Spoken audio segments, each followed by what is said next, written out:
भने फिमेलको चाहिँ जर्सीको मेल बराबर हेर्नु होला 675 केजी छ। सम्झिन सजिलो छ, तर त्यति धेरै क्वेसनहरू एभरेज वेटबाट त्यसरी नसोध्ला। र यो चाहिँ सबैभन्दा बढी दुध दिने गाई 6500 देखि 9000 लिटरसम्म चाहिँ यसले पर ल्याक्टेसन दुध दिन्छ। भने यस चाहिँ सबैभन्दा कम फ्याट पर्सेन्ट, सबैभन्दा कम क्याटल मध्येकै सबैभन्दा कम फ्याट पर्सेन्ट भएको चाहिँ हामीले चाहिँ फ्रिजियनलाई भन्ने गर्छौँ। सम्झिनु होला, होलिस्टिन भनेको चाहिँ सबैभन्दा बढी दुध दिने र सबैभन्दा कम फ्याट पर्सेन्ट भएको गाई हो भनेर सम्झिनुहोस् है। 3.45% मात्रै हुन्छ र यसको सोलिड नट फ्याट अथवा एसएनएफ चाहिँ 8.56% चाहिँ हामीले भेट्न सक्छौँ यो दुईवटा गाईको। अब यो सबैभन्दा ठुलो जातको सबैभन्दा ठुलो हुने गाई नै होलिस्टिन फ्रिजियन हो र यो संसारकै सबैभन्दा बढी दुध दिने गाई पनि हो। यसको कलरहरू चाहिँ सेतो कालो पाटे पाइन्छ र ढाड चाहिँ अलिकति उप्रेको र साँगुरो मुख भन्ने गरिन्छ, किनभने जिउ चाहिँ एकदमै ठुलो भइसकेपछि जिउको कम्पेरिजनमा यसै पनि साँगुरो नै देखिन्छ यसको मुख चाहिँ। होलिस्टिन फ्रिजियनलाई चाहिँ तपाईहरुलाई आउन सक्ने क्वेसनहरू यसको उत्पत्ति नेदरल्यान्ड र होल्यान्ड भनेर सम्झिनुहोस् र यो चाहिँ संसारको सबैभन्दा धेरै दुध दिने गाई भनेर सम्झिनै पर्ने हुन्छ तपाईहरुले। यसको फ्याट पर्सेन्ट चाहिँ सबैभन्दा कम फ्याट पर्सेन्ट भएको गाई 3.45% मात्रै यसको चाहिँ फ्याट हुन्छ। नेक्स्ट एक्जोटिक ब्रिड तपाईहरुले पढ्नुपर्ने छ ब्राउन स्विस है। पछाडिपट्टि स्विस झुन्डेको छ, सजिलो छ ओरिजिन सम्झिनलाई। पछाडिपट्टि स्विस झुन्डेको भएर यो चाहिँ स्विजरल्यान्डको ओरिजिन हो। यसको मेल पनि झन्डै झन्डै जर्सी जत्रै हुन्छ, 900 केजी सम्मको हुन्छ भनिन्छ। भनेपछि यो होलिस्टिन भन्दा अलिकति ठुलो गाई हो। फिमेल चाहिँ 625 केजी सम्मको वेट हुन्छ। यसको मिल्क प्रोडक्सन जर्सी सँगसँगै हाराहारीमै पुग्छ। 5500 चाहिँ मिल्क प्रोडक्सन पर ल्याक्टेसनमा दिन्छ भने फ्याट पर्सेन्ट यसको 4% हुन्छ र एसएनएफ चाहिँ 9.06% हुन्छ भनिन्छ है। यसको कलर चाहिँ विशेष गरी खैरो अथवा कालो रङको चाहिँ विशेष गरी यो गाईहरू भेट्न सकिन्छ, ब्राउन स्विसका गाईहरू। ठीक छ, यसको ओरिजिन सम्झिनु पर्ने हुन्छ तपाईहरुले। ओरिजिन चाहिँ यसको सजिलो छ, नामै ब्राउन स्विस छ, त्यसले गर्दाखेरि यो चाहिँ ओरिजिन पनि स्विजरल्यान्डबाटै भएको हो। सजिलो छ सम्झिनु। सर हजुर, यही एउटा कोलमनमा एक्स्ट्रा एउटा कलर लेखेर अनि ऊ एउटा बनाउँदा हुन्थ्यो नि, अझै एउटा एक्सल थपेर। हैन ठिकै छ। साइन्टिफिक नेम राखे हुन्छ हजुर, साइन्टिफिक नाम र कलर के बरु कलर त नर्मलै साइन्टिफिक नेम चाहिँ है, साइन्टिफिक नेम चाहिँ तपाईहरु सबै यो चाहिँ बोस टरस र बोस इन्डिकस भनेर छुट्टिन्छ है। क्याटलको चाहिँ तपाईहरुलाई यो जति पनि एक्जोटिक ब्रिडहरुको गाई छन् तिनीहरुलाई चाहिँ बोस टरसमा राखिन्छ। हम्पलेस हुन्छ नि जसको जुरो हुँदैन तिनीहरुलाई चाहिँ बोस टरसमा राखिन्छ भने हम्प भएका क्याटलहरुलाई चाहिँ बोस इन्डिकसमा राखिन्छ है। त्यो चाहिँ सम्झिनुस्। यसको साइन्टिफिक गाईको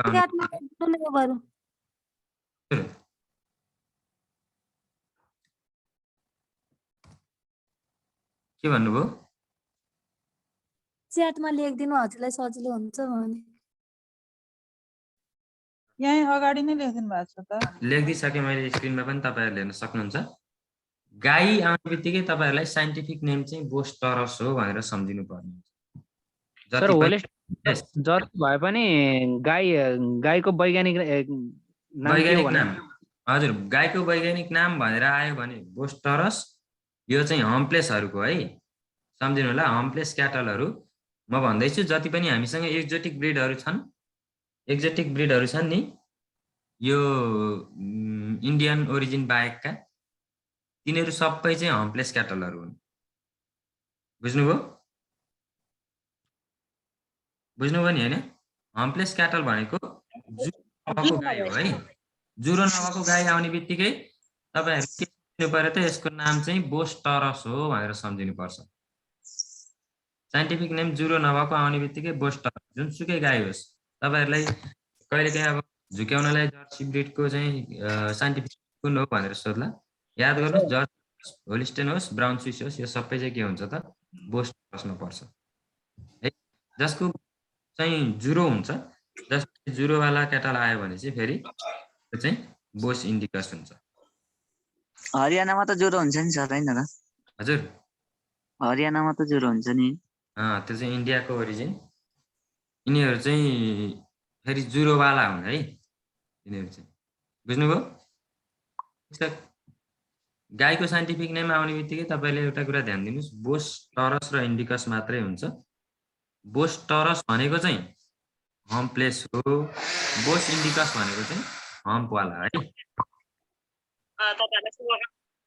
ठिक छ ब्राउन स्विसको अब ओरिजिन थाहा पाइहाल्नुभयो स्विजरल्यान्ड हुन्छ भनेर मिल्क प्रोडक्सन पनि भइहाल्यो फ्याट पर्सेन्ट र एसएनएफ पनि भइहाल्यो नेक्स्ट तपाईहरुले एक्जोटिक ब्रिड पढ्नुपर्ने छ हरियाणा है यो चाहिँ इन्डियाको हरियाणा प्रान्तमा उत्पत्ति भएको गाई मानिन्छ है यो चाहिँ फेरि बोस इन्डिकसमा पर्छ है यो चाहिँ इन्डियाको हरियाणा प्रान्तमा भएको मैले तपाईहरुलाई शेयर नै गरिदिन्छु तपाईहरुले के टेन्सन लिनु पर्दैन यसको लागि त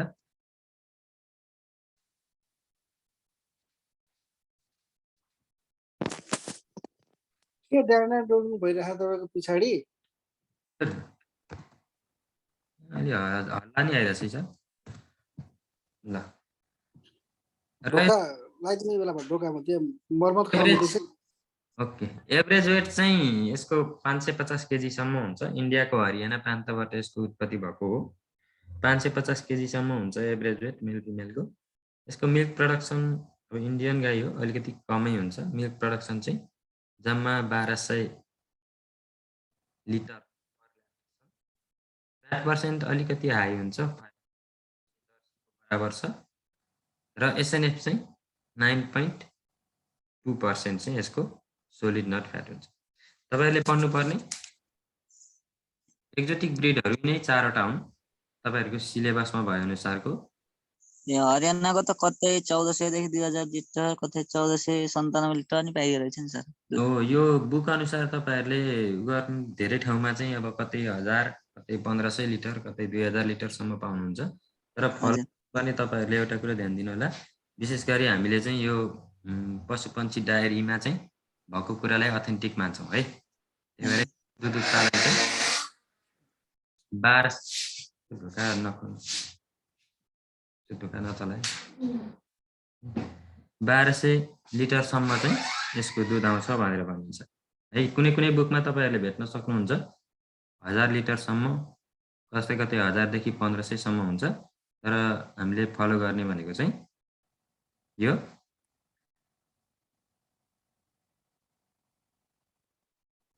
पशुपन्छी डायरीलाई है र अर्को छ अब हामीले पढ्नुपर्ने तपाईहरुको सिलेबसमा भएको एक्जोटिक ब्रिडहरु नै 4 वटा हुन् 4 वटाका विशेष कुराहरु तपाईहरुले यो चार्टमा देख्दाखेरि सम्झिनलाई तपाईहरुलाई सजिलो भइहाल्यो एकदम सजिलो चार्ट बनाइदिएको छ यो चार्ट चाहिँ म तपाईहरुलाई फेरि पठाइ नै दिन्छु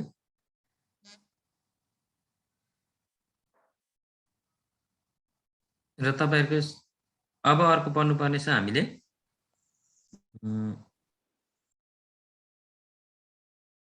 स्थानीय जातहरु जुन चाहिँ इन्डिजिनियस ब्रिड पनि भन्ने गरिन्छ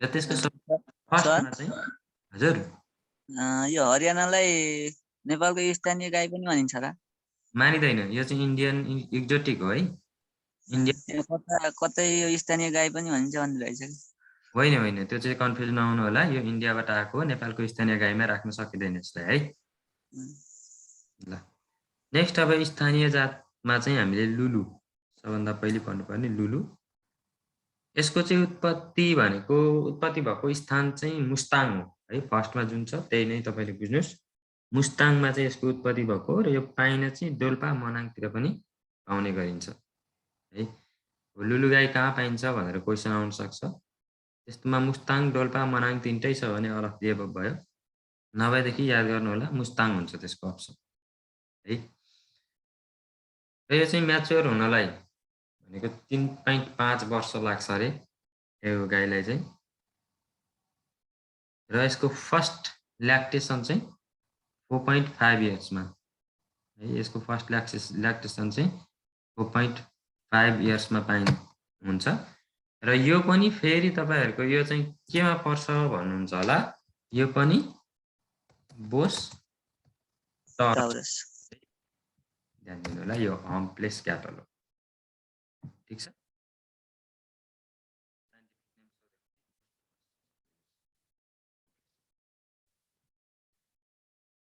यसको फर्स्ट ल्याक्टेसन भनेको चाहिँ 4.5 इयर्समा हुन्छ 4.5 वर्षमा मात्रै पहिलोचोटि ब्याउँछ भनिन्छ गेस्टेसन पिरियड एभरेज 280 दिन 280 दिनको पाउन सकिन्छ यसको शारीरिक तौल है अब यो चाहिँ अलिकति तपाईहरुले पनि याद गर्नु होला कतै कतै चाहिँ 120 केजी भन्दा माथि भनेर भन्छ तर विशेष गरी 150 केजी देखि 225 केजी भनेर चाहिँ हामीले यो पशुपन्छी डायरीमा हेर्यौं भनेदेखि त्यहाँ पनि छ त्यसलाई नै फलो गर्नु होला 150 देखि 225 केजी सम्मका चाहिँ यो लुलु क्याटलहरु पाइन्छ यसको मिल्क प्रोडक्सन चाहिँ 1.6 लिटर पर डे है एक दिनमा 1.6 लिटर सम्म दिन्छ र यसको एभरेज ल्याक्ट पिरियड चाहिँ 165 दिनको हुन्छ ठीक छ एभरेज ल्याक्टेसन पिरियड भनेको 165 दिन milk production 1.6 litre per day average 150 to 225 KG र यसको गेस्टेसन पिरियड 280 दिन फर्स्ट ल्याक्टेसन भनेको 4.5 इयर्स र म्याचुरिटी एज भनेको 3.5 वर्षमा हुन्छ ठीक छ यसको अलिकति क्यारेक्टरिस्टिक फिचर्सहरु चाहिँ हामीले याद गर्दाखेरि चाहिँ उच्च हिमाली भेगको सुक्खा ठाउँमा चाहिँ बस्न सक्ने खालको यो गाई हो उच्च हिमाली भागमा पाइने मुस्ताङ भयो आङतिर पाउने भए सुक्खा ठाउँमा यसको चाहिँ सिङ सिधा र माथितिर फर्केको सिङ सिधा र अपराइट डाइरेक्सन माथितिर फर्केको पाउन सक्छौं यसको क्यारेक्टरिस्टिक फिचरमा र यसको पुच्छर चाहिँ लामो खुट्टा चाहिँ छोटो र हिमालमा बस्ने भएकोले रौँ चाहिँ एकदमै बाक्लो हुन्छ रे ठीक छ तपाईले ध्यान दिनुपर्ने कुरा यसको साइन्टिफिक नेम कहिलेकाहीँ सोध्न सक्छ बोस टरस नेपाली गाई हो तर पनि यसको चाहिँ अरु हम्प्लेस जुन चाहिँ जर्सीहरु जस्ता छन् त्यस्ता गाईसँग चाहिँ यसको साइन्टिफिक नेम मिल्न जान्छ यो चाहिँ ध्यान दिनुस् र पाउने स्थान मुस्ताङ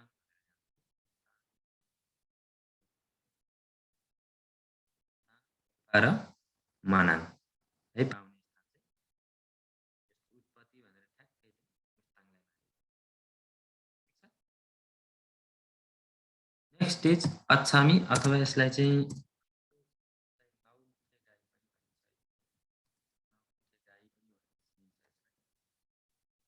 फेरि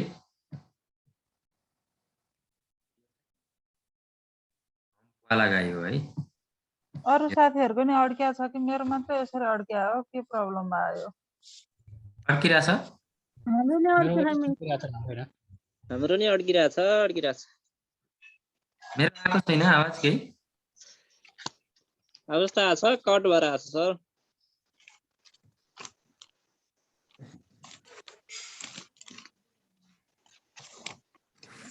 सलाडलाई पनि अलिअलि माथि सार्दै गरे भए हुन्थ्यो सर अहिले ठिक छ सर्दैछ अहिले है सरी अहिले थाहा छ अहिले आवाज आइरहेछ हैन र नेक्स्ट चाहिँ हामीले अछामी गाई यो चाहिँ अछामी जसलाई चाहिँ नौमुठे र यो संसारकै सबैभन्दा सानो गाई हो भनेर चिनिन्छ है गाईको बल्ल सुन्यो गाईको अघि लुलुको सुन्नु भएको थिएन है ठिक छ ल अछामीलाई चाहिँ हामीले नौमुठे गाई भनेर पनि चिन्ने गर्छौं र यसको चाहिँ उत्पत्ति अछाम डिस्ट्रिक्टबाट भएको हो त्यही भएर यसको नामै अछामी छ र यो संसारकै सबैभन्दा सानो गाई चाहिँ भनेर चिनिन्छ सानो गाईको जात चाहिँ अछामी हो यसलाई अर्को नाम चाहिँ नौमुठे गाई भनेर पनि चिनिन्छ है अछाम डिस्ट्रिक्ट चाहिँ यसको फर्स्ट ओरिजिन हो भने डोटी बजाङ र बाजुरामा पनि पाउने गरिन्छ यो चाहिँ कालो खैरो अथवा खरानी कलरको गाईहरू यसको कलरमा भेटिन्छ भने म्याचुरिटी एज चाहिँ 4 वर्ष, फर्स्ट ल्याक्टेसन यसको 5 वर्षमा हुन्छ, गेस्टेसन पिरियड 285 दिनको भेटिन्छ, एभरेज वेट चाहिँ यसको 120 केजी 120 केजीदेखि 150 केजीसम्म भनेर भनिन्छ है। 50 केजीसम्म चाहिँ यसको एभरेज वेट हुन्छ र यसको मिल्क प्रोडक्सन चाहिँ 1 देखि 4 लिटरसम्म चाहिँ दिन्छ। दिनको यसले 1 देखि 4 लिटरसम्म दुध दिन्छ भनेर भन्ने गरिन्छ। यो म्याक्सिमम हो, फेरि 4 लिटर चाहिँ एकदमै म्याक्सिमममा दिने गर्छ र यसको 1.5 देखि 2.5 चाहिँ मिनिमम यसको एभरेजमा हुन्छ, तर म्याक्सिमम 4 लिटरसम्म चाहिँ यसले दिने गरेको छ। ल्याक्टेसन पिरियड चाहिँ 225 दिनसम्म चाहिँ ल्याक्टेसन पिरियड रहन्छ भनिन्छ है। यो गाईको तपाईहरुले सम्झिनै पर्ने कुरा नमुथे गाई र यो चाहिँ फेरि हम्प्ड हो है, बोस इन्डिकसमा पर्छ यो है, बोस इन्डिकस हो यो चाहिँ हम्पवाला हो। त्यही भएर यसको साइन्टिफिक नेम आयो भने अछामी गाईको चाहिँ बोस इन्डिकस सम्झिनुहोस्, हम्पवाला। नेपालमा पाइने हम्पलेस गाई चाहिँ एउटा मात्रै छ, त्यो चाहिँ लुलु हो, अरु चाहिँ सबै हम्पवाला। त्यही भएर अरु सबैको साइन्टिफिक नेम चाहिँ बोस इन्डिकस हुन्छ भने लुलुको चाहिँ बोस टरस हुन्छ। ओरिजिन यसको सम्झिनलाई अछामी गाई हो, नमुथे गाई हो, यसको अछाम डिस्ट्रिक्ट नै हो ओरिजिन भने पाउन चाहिँ डोटी, बझाङ र बाजुरातिर पनि पाइन्छ भनेर सम्झिनुहोस् है। लुलुको मुस्ताङ ओरिजिन, अछामीको चाहिँ आसाम है। अर्को गाई छ सिरी है, नेपालबाट अब यो लोप भइसकेको भनेर भन्ने गरिन्छ। यसको चाहिँ जातहरू प्योर ब्रिडमा चाहिँ गाई पनि भेटिन्न। यसको ओरिजिन इलाम र पहाडी भेगको लागि सबैभन्दा राम्रो गाई भनेर चाहिँ यसलाई चिनिन्थ्यो।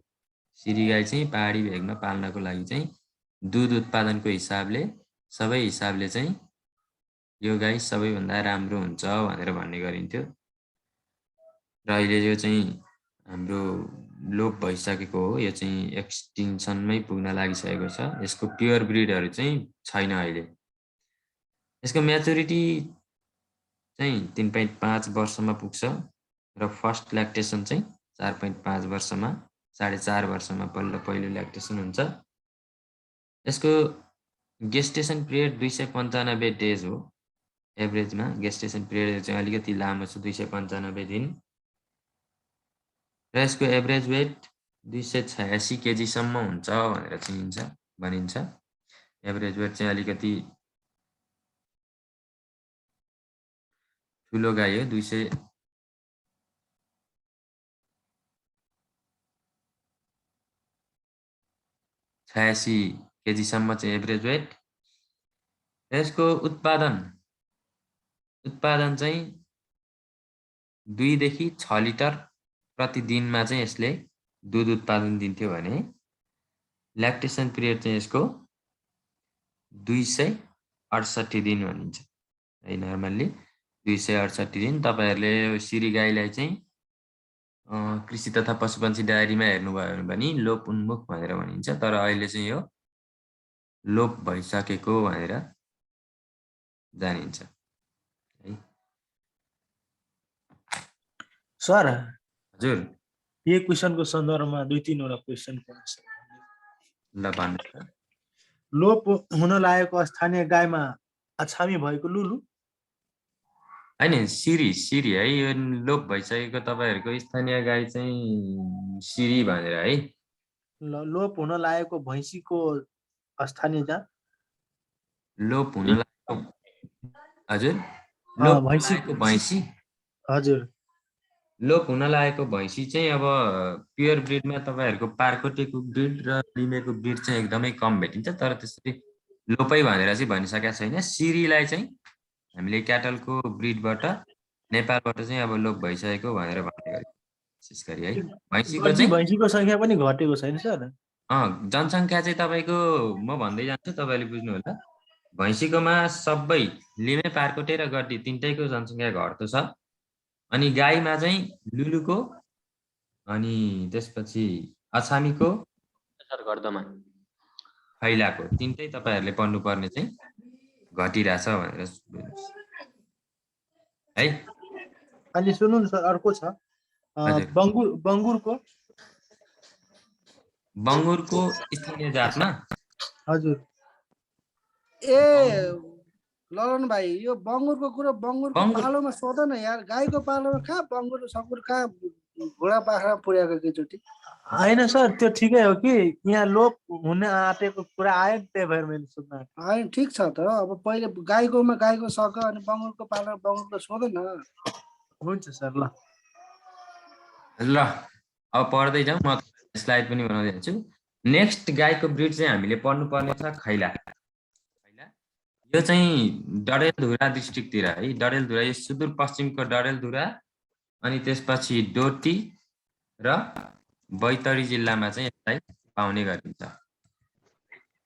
तिनवटा जिल्ला चाहिँ यसको विशेष भयो र फर्स्ट यसको सम्झिनु होला डडेलधुरा चाहिँ यसको उत्पत्ति भएको ठाउँ हो। यसको म्याचुरिटी पिरियड चाहिँ 3.5 वर्षको छ है। त्यसै गरी यो चाहिँ 4.5 वर्षमा चाहिँ फर्स्ट ल्याक्टेसन दिन्छ। यसको ल्याक्टेसन पिरियड चाहिँ 288 दिनको हो। यसलाई अर्को नाम चाहिँ तपाईँहरूले एकदमै यहाँ ध्यान दिनु होला, यसलाई डोटेली गाई भनेर चिनिन्छ है। यसलाई चाहिँ है 288 दिनको यसको चाहिँ गेस्टेसन पिरियड छ।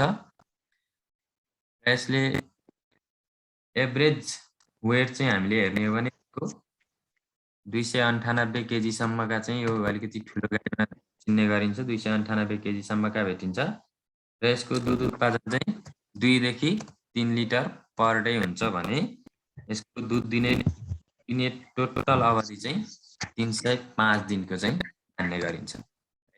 सम्झिनु होला, खैलालाई डोटेली गाई अथवा सुदूरपश्चिममा पाइने, सुदूरपश्चिमको पहाडी भेगमा पाइने गाई भनेर कहिलेकाहीँ बुझ्न आउँछ।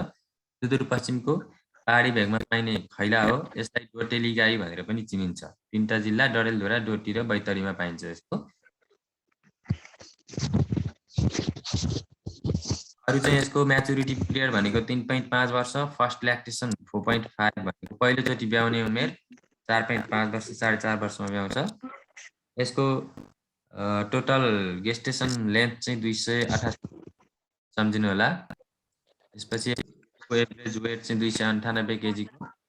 सर यो पनि बस इन्डिकस नै हो नि हैन सर? हजुर पनि बस इन्डिकस नै होस् नि खैला? हजुर हजुर बोस इन्डिकस नै हो। अघि नै मैले भनिसकेँ, नेपालको एउटा मात्रै बोस टरस भनेको चाहिँ त्यो हो लुलु हैन? लुलु है। अरू चाहिँ सबै बोस इन्डिकस जति पनि छन्। त्यसपछि तपाईहरूले अर्को पढ्नुपर्ने छ चौरी है। यो चाहिँ फेरि तपाईहरूको साइन्टिफिक नेम पनि यसको चाहिँ अलिकति फरक छ। हेर्नु होला, साइन्टिफिक नेम फरक छ। बस डाउरिनी बोस ग्रुनिज र अर्को चाहिँ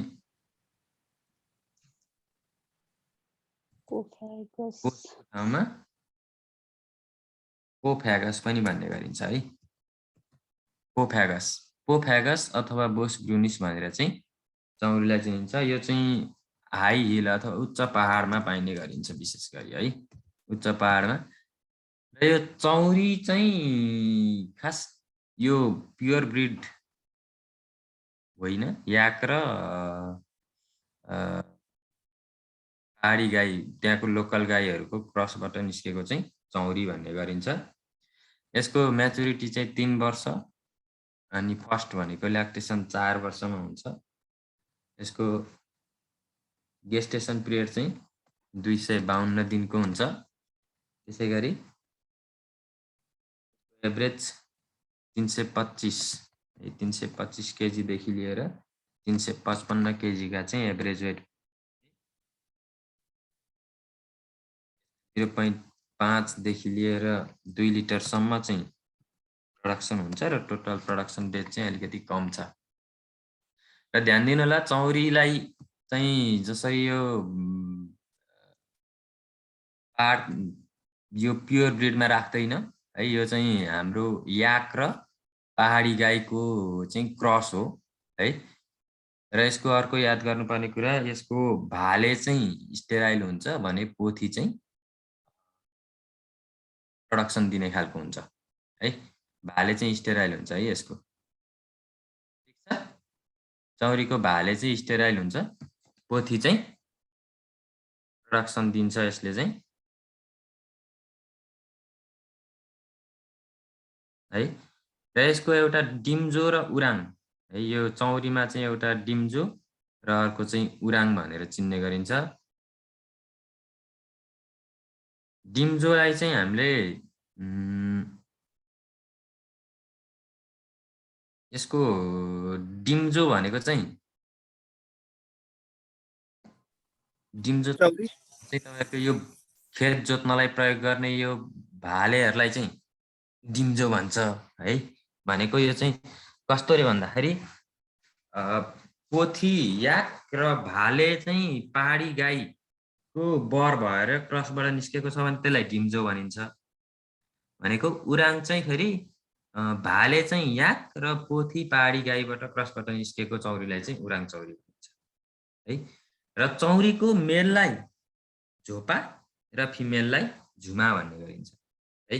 मेलको नाम चाहिँ चौरीको झोपा है, झोपा भनेर सम्झिनु होला। यो चाहिँ तपाईँको स्टेराइल हुन्छ र यो विशेष गरी भारी बोक्नलाई चाहिँ एकदमै सुइटेबल हुन्छ त्यो। झुमा जुन चाहिँ फिमेल हो चौरीको, झुमाले चाहिँ प्रोडक्सन दिन्छ र यसको एभरेज मिल्क चाहिँ 0.5 देखि 2 लिटर पर डे चाहिँ झुमाले उत्पादन। भाले चाहिँ फेरि तपाईँहरूको चौरी चाहिँ यो स्टेराइल हुन्छ है, त्यो कुरा चाहिँ सम्झिनु होला। झोपा भनेको भाले, झुमा भनेको पोथी चौरीको है, ठिक छ। सम्झिन सक्नुहुन्छ त्यो कुरा। र डिम्जो र उराङ सम्झिनु भयो। डिम्जो भनेको चाहिँ पोथी याक भाले चाहिँ त्यहाँको लोकल बर भयो भने त्यसलाई डिम्जो चौरी भनिन्छ। उराङ चौरी चाहिँ भाले याक पोथी चाहिँ त्यहाँको स्थानीय गाईहरू भयो भने यस्तोबाट निस्केको क्रसलाई चाहिँ उराङ चौरी भनिन्छ। त्यही भएर चौरी चाहिँ कहिले पनि प्योर ब्रिड होइन, यो कुरा चाहिँ सम्झनु। यसको साइन्टिफिक नेम बोस ग्रनिस। सर फेरि एकताली दोहोऱ्याउनु न सर, त्यो डिम्जो र के अरे उराङ भन्दैछु फेरि सम्झिनु होला। डिम्जो भनेको फिमेल, उराङ भनेको होइन है, अलिकति यसमा फरक छ। डिम्जो चौरी र उराङ चौरीमा फरक छ है।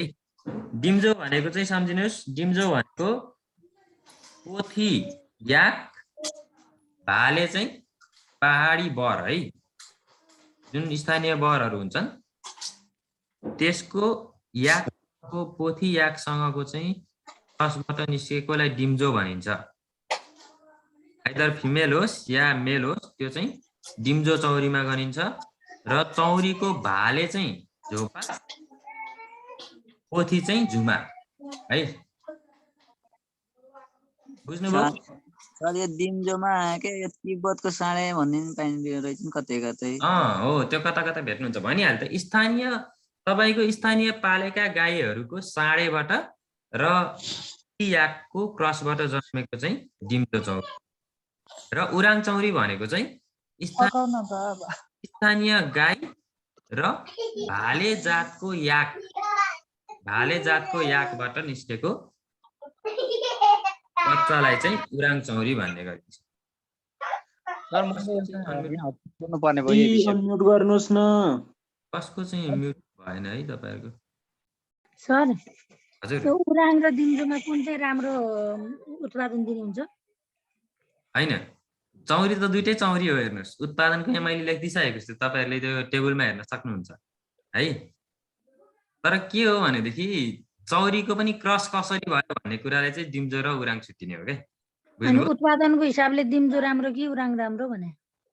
होइन उत्पादन त एउटै हो तपाईँले मैले यहाँ सके हेर्नु होला उत्पादनको हिसाबले खासै फरक छैन है यसको चाहिँ पोथीले मात्रै उत्पादन दिने हुन्छ भाले चाहिँ तपाईँको स्टेराइल हुन्छ है चौरीको बुझ्नुभयो त्यही भएर चौरीको भाले चाहिँ विशेष गरी भारी बोक्न खेत जोत्न मात्रै प्रयोग गर्ने गरिन्छ खेत भारी भनौँ न अब त्यतातिर खेत त के होला ठिक छ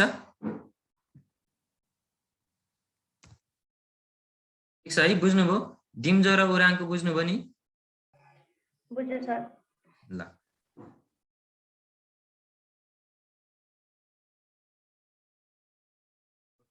तपाईँहरूको सिलेबसमा भए अनुसारको स्थानीय जातका गाईहरू पनि यति नै हुन् ठिक छ अब बफेलोमा आउँ है बफेलोमा चाहिँ सर एकछिन माथिको स्क्रिन देखाइदिनु न ल माथिको स्क्रिन हेर्नु होला यसलाई हेर्नुभयो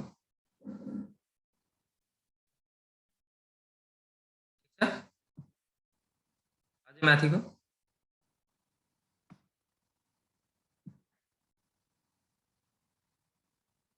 लिनुभयो भयो सर अब हामी बफेलोतिर आउँ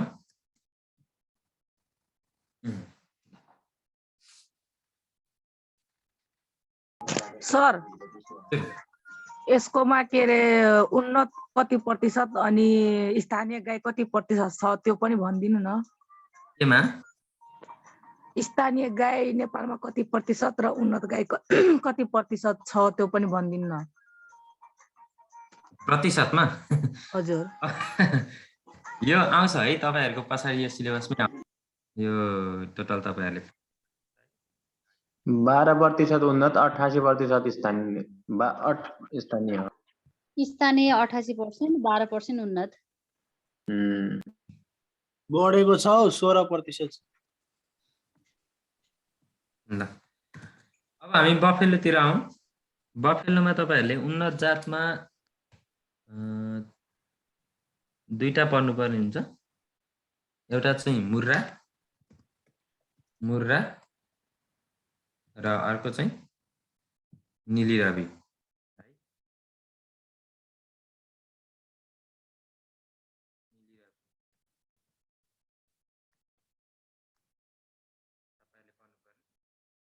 र मुर्रा जातको चाहिँ पन्जाब र हरियाणा भनेर भन्ने गरिन्छ है दुईटा मध्ये जुन पनि आउन सक्छ तपाईहरुले अप्सन चाहिँ पन्जाब र हरियाणा र यो चाहिँ वाटर बफेलो अथवा रिभर बफेलोमा पर्छ है वाटर बफेलो अथवा रिभर बफेलो भनेर चाहिँ तपाईले सम्झिनु पर्ने हुन्छ दुई खालको बफेलोहरु हुन्छ एउटा चाहिँ वाटर बफेलो अर्को चाहिँ स्वाम्प बफेलो है वाटर बफेलो र रिभर बफेलो र अर्को चाहिँ स्वाम्प बफेलो भन्छ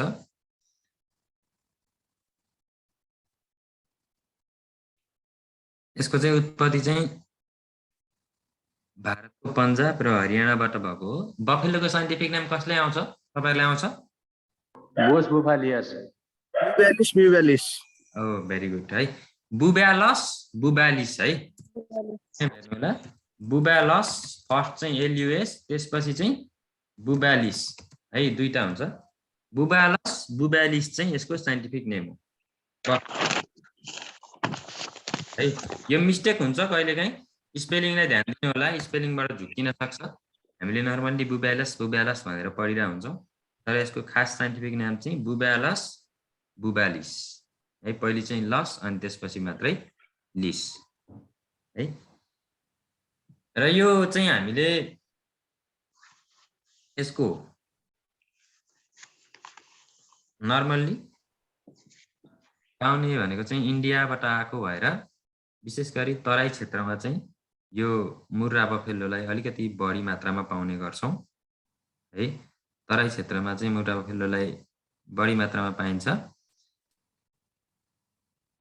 र यसको चाहिँ अहिले नेपालमा एकदमै धेरै चाहिँ क्रसहरु चाहिँ भेट्ने गरिन्छ है एकदम बढी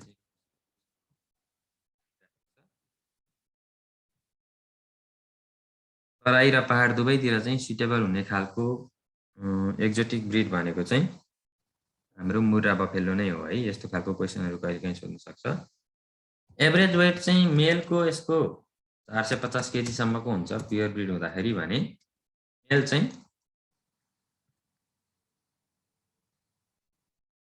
यो चाहिँ 500 केजी सम्मका चाहिँ फिमेलहरु भेट्ने गर्छौं हामीले बफेलोमा। यसको चाहिँ मेल अलिकति सानो हुन्छ भनिन्छ। अनि यसको प्रति बेद औसत उत्पादन चाहिँ 1500 देखि 2500 भनेर नि भेट्न सक्नुहुन्छ। कतै कतै 2200 लिटर भनेर नि भेट्न सक्नुहुन्छ है। तर हामीले ध्यान दिनुपर्ने कुरा के छ भनेदेखि 1500 देखि 2500 चाहिँ हाम्रो पशुपन्छी डायरीमा पनि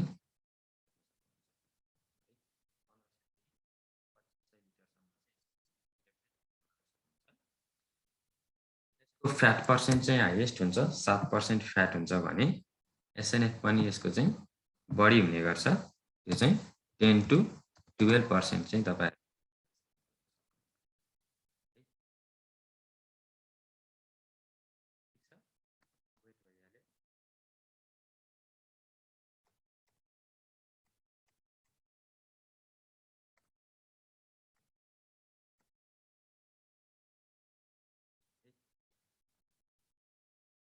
मुर्राको भइहाल्यो। नाम सम्झिनुस् मुर्रा, यसको साइन्टिफिक नेम भैंसी हुने बित्तिकै बुबालस बुबालिस है। भैंसीको चाहिँ साइन्टिफिक नेम बुबालस बुबालिस। यसलाई वाटर रिभर बफेलो भनेर चिन्ने गरिन्छ। ओरिजिन पन्जाब हरियानाबाट भएको हो। वेट चाहिँ 450 केजी मेल भेटिन्छ भने फिमेलको चाहिँ 500 केजी सम्मको भेट्न सकिन्छ। मिल्क प्रोडक्सन कतै कतै तपाईहरुले 2200 पनि भेट्न सक्नुहुन्छ, कतै कतै चाहिँ 1500 देखि 2500 पनि भन्ने गरेछ। र ध्यान दिनुपर्ने कुरा चाहिँ अघि नै मैले भनिसके, हाम्रो पशुपन्छी कृषि तथा पशुपन्छी डायरी अनुसार चाहिँ 1500 देखि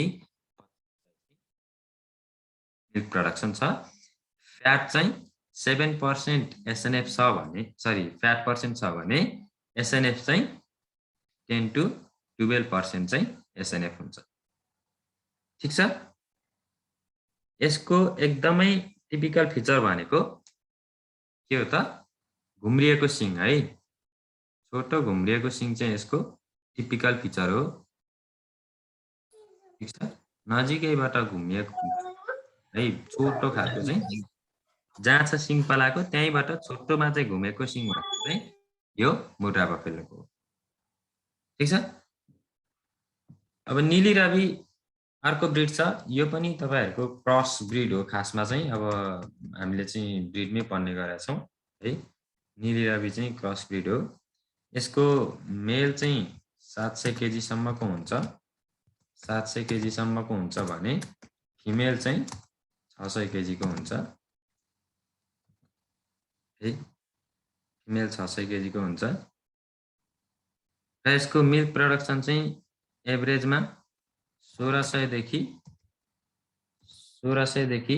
2000 लिटर सम्म चाहिँ यसले फ्याट पर्सेन्ट यसको मुर्रा जतिको हुँदैन।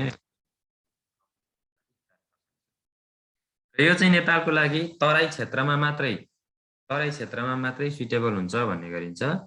यो चाहिँ क्रस ब्रिड हो है। पहिलेको तपाईहरुको यो नीली र रवि भन्ने जुन एरिया छ त्यो इन्डियाको त्यो एरियामा भएको क्रस ब्रिड हो है। यो चाहिँ खासमा नीली रवि चाहिँ यो पनि वाटर र रिभर बफेलो भित्रै पर्छ। ठीक छ। यसको एसएनएफ चाहिँ मैले पनि भेटेको छैन है, हेर्दै छु। ल विशेष गरी कता पालिन्छ भन्नुभयो रे? यो चाहिँ तराई क्षेत्रमा पाल्ने गरिन्छ। तराई क्षेत्रको लागि चाहिँ सुटेबल छ भन्ने छ है। यो चाहिँ मुर्रा चाहिँ तराई क्षेत्र पनि पहाडी क्षेत्र पनि सुटेबल हुन्छ। तर नीली रवि चाहिँ तराई क्षेत्रमा मात्रै चाहिँ सुटेबल हुन्छ। यसले कति दिन दुध दिन्छ सर? यसको एभरेज हाम्रो गेस्टेसन चाहिँ अब भैंसीको क्याटलको भन्दा अलि लामै हुन्छ। दुईटै भैंसीको हामीले चाहिँ एभरेज गेस्टेसन पिरियड यसको मिल्क प्रोडक्सन हेर्यौं भने 310-315 दिनसम्म चाहिँ हामीले भेट्न सक्छौं। कतै कतै चाहिँ तपाईहरुले भेट्न सक्नुहुन्छ अलिकति लामै 350 डेजसम्म भनेर भन्छ है। ल्याक्टेसन भन्नुभयो कि गेस्टेसन? ल्याक्टेसन पिरियड चाहिँ है। गेस्टेसन त छोटो हुन्छ भनेर। गेस्टेसन पिरियड भैंसीको कति हुन्छ? 10 दिन 310 दिन गेस्टेसन चाहिँ 310 दिन है। गाईको कति भने 280 42 44 है। सर यसको ल्याक्टेसन भन्दिनु 5% भन्ने पढाएको थिएँ सर मैले। हजुर के पढ्नु भएको निरापीको चाहिँ निराबीको के पढ्नु भएको थियो? यसको एसएनएफ चाहिँ 9.9 to 10.5 भन्ने कता पढाएको जस्तो लाग्छ। ए ठिक छ, हुन सक्छ। यो चाहिँ मैले चाहिँ अब त्यति धेरै यसलाई चाहिँ मैले चाहिँ मुद्राको र यो दुईटाको ल्याक्टेसन भैँसीको भनौँ ल्याक्टेसन पिरियड 305 दिनसम्मको चाहिँ भेट्नुहुन्छ होला है कतै कतै चाहिँ।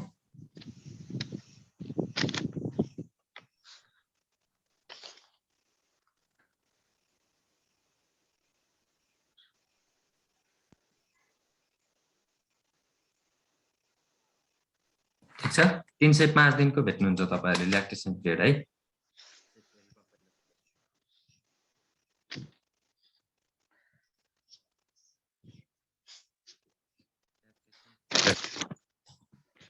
ले बफेलोको केसमा हेर्नुभयो भने 305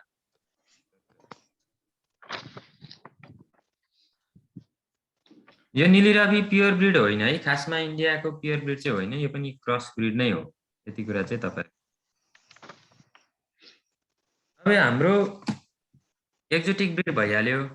अब इन्डिजिनियस ब्रिड चाहिँ हामीसँग के छन् त?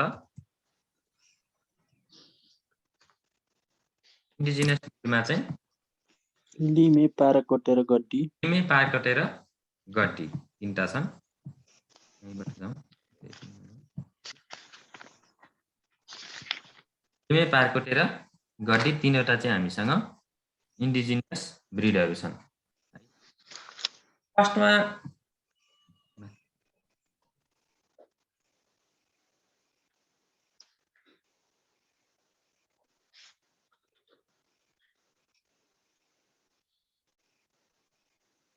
सरले नोट भर्खर बनाउँदै हुनुहुन्छ क्या हो? यो एकदमै मसँग धेरै यो वाला पर्यो क्या, त्यही भएर यसलाई अलिकति तपाईहरुको सिलेबस अनुसार चाहिँ मैले कम्पाइल गरिसकेका छैन। हेर्नुस्, हेर्दैछु म पनि तपाईहरुको सिलेबस आज। सर यो भन्दा अरु केही तयारी छ भने त्यसमा जाउँ न त, यो पछि बढी नि त हो नि। ल अब इन्डिजिनियस ब्रिडमा हाम्रो यो चाहिँ लिमे, यसलाई चाहिँ हामीले विशेष गरी हैन यो सकिहाल्यौँ। आज यो क्याटल र बफेलोको इन्डिजिनियस ब्रिड सक्यो भनेदेखि सकिहाल्यो क्या एउटा चाहिँ लिमे। यो चाहिँ हाम्रो पाइने स्थान चाहिँ मध्य पहाड भनेर भन्ने गरिन्छ है। मिड हिलमा चाहिँ विशेष गरी चाहिँ पाइन्छ लिमे चाहिँ। र यसको म्याचुरिटी चाहिँ 4 वर्षको छ है। पहिलोचोटि चाहिँ 5 वर्षमा ब्याउँछ। यसको एभरेज गेस्टेसन पिरियड चाहिँ 315 दिनको छ है। औसत दूध उत्पादन प्रतिदिन 3 लिटर छ। शारीरिक तौल चाहिँ 330 केजी सम्मको हुन्छ र एभरेज मिल्क उत्पादन चाहिँ 3 लिटरसम्म दिन्छ र यसको ल्याक्टेसन पिरियड चाहिँ 305 दिनको हुन्छ है। यसको ल्याक्टेसन पिरियड चाहिँ। यसको फ्याट चाहिँ स्लाइडको साइज चाहिँ अलिक लार्जर भयो क्या हो सर? तपाईकोमा जुम भयो होला हेर्नु है। फ्याट चाहिँ 6.5 to 7.5 चाहिँ यसको 8% तपाईहरुले भेट्नुहुन्छ। पर्ने कुरा लिमे भनेको हाम्रो स्थानीय जातको भैँसी हो है। लिमे जातको भैँसी हो र हाम्रो नेपालमा 35% चाहिँ उन्नत जातका छन् भने 65% चाहिँ हाम्रो भैँसीका जातहरुमा चाहिँ स्थानीय जातहरु छन् है। स्थानीय जातहरु चाहिँ 65% छन् भने उन्नत जात 35% सम्म हुन्छ है। र यसको पनि साइन्टिफिक नेम बुबालिस नै है। स्थानीय जात भए पनि उन्नत जात भए पनि साइन्टिफिक नेम चाहिँ बुबालिस। सर एउटा क्वेशन सोध्छु। हजुर भन्नुस् त। गण्डकी प्रदेशमा चाहिँ धेरै पाल्ने चाहिँ भैँसी अनि गाई हो लिमे है गण्डकी म सोध्नै लागेको थिएँ तपाईँहरूलाई क्वेसन है गण्डकी प्रदेशको विशेष गरी कास्की स्याङ्जा पर्वत बागलुङ लमजुङ र तनहुँ जिल्लामा चाहिँ विशेष गरी पाइन्छ मैले त्यही क्वेसन सोध्न लागेको थिएँ किनभने यो गण्डकी प्रदेशकै पनि हो अनि गाई हजुर गाईमा चाहिँ गाईमा भन्नाले त्यतातिर पाल्नु भएको धेरै गण्डकी प्रदेशमा धेरै पाल्ने गाई गाईको जात हजुर त्यो त अब जर्सी नै होला धेरै त अहिलेको त जर्सीको क्रसहरू होला है त लुलु फेमस छ भन्ने जस्तो लाग्छ लुलु त कहाँ गण्डकी प्रदेश तपाईँको उत्पादन पो माथिल्लो हिलमा मात्रै पाउँछ नि त उच्च पहाडी यो हिमाली क्षेत्रमा मात्रै पाउने गाई हो क्षेत्रमा है मुस्ताङ दक्षिण एसियाको ट्र्याक्टर भनेर कुन जनावरलाई चिनिन्छ दक्षिण एसियाको ट्र्याक्टर हरियाणा हो नि यो चाहिँ विशेष गरी है हरियाणा नै हो यो इन्डियाको ड्राफ्ट पर्पोज ब्रिड है त्यो चाहिँ विशेष गरी ड्राफ्ट भन्छ भनेको काममा लगाउने खालको ब्रिड चाहिँ हरियाणा है अर्को एउटा क्वेसन मैले तपाईँहरूलाई सोध्न लागेको थिएँ है के क्वेसन मैले भनिहालेँ अघि भनिहाल्नुभयो गण्डकी प्रदेशमा पाइने भैँसी है गण्डकी प्रदेशको हो त्यही भएर यो कुरा चाहिँ ध्यान दिनु होला गण्डकी प्रदेशमा पाइने भैँसी चाहिँ के हो त लिमे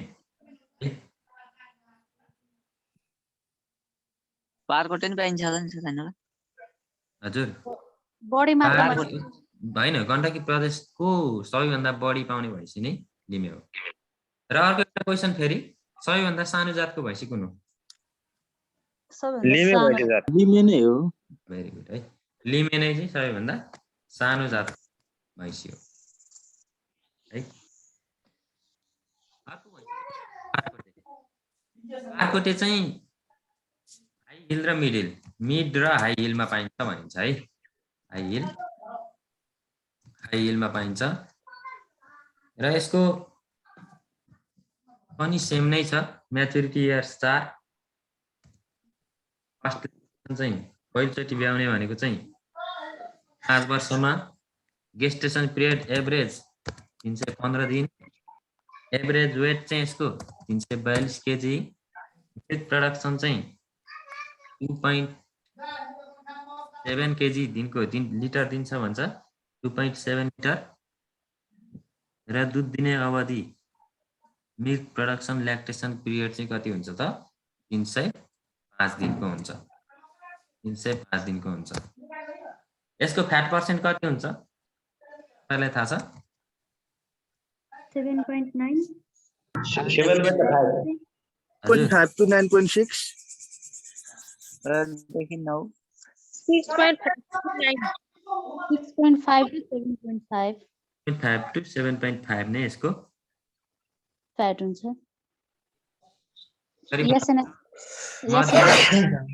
मध्य र उच्च पहाडी क्षेत्रमा पाल्ने चाहिँ पारकोटे अर्को छ एउटा गड्डी सुदूरपश्चिम क्षेत्रमा चाहिँ पाल्ने चाहिँ भैँसीको नाम चाहिँ हो गड्डी भैँसी है सुदूरपश्चिम क्षेत्रमा पाइने भैँसी चाहिँ गड्डी यसको म्याच्युरिटी चाहिँ 3 वर्षमा आउँछ भन्छ यसको फर्स्ट ल्याक्टेसन 4 वर्ष टोटल गेस्टेसन पिरियड चाहिँ 331 दिन हुन्छ र यसको एभरेज वेट चाहिँ ठुलो हुन्छ 452 केजीसम्मको हुन्छ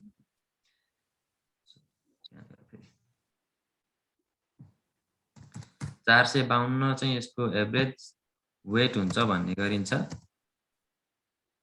मिल्क प्रोडक्सन चाहिँ पर डे चाहिँ 3 पॉइन्ट एउटा क्वेसन सोध्छु ल हुन्छ सर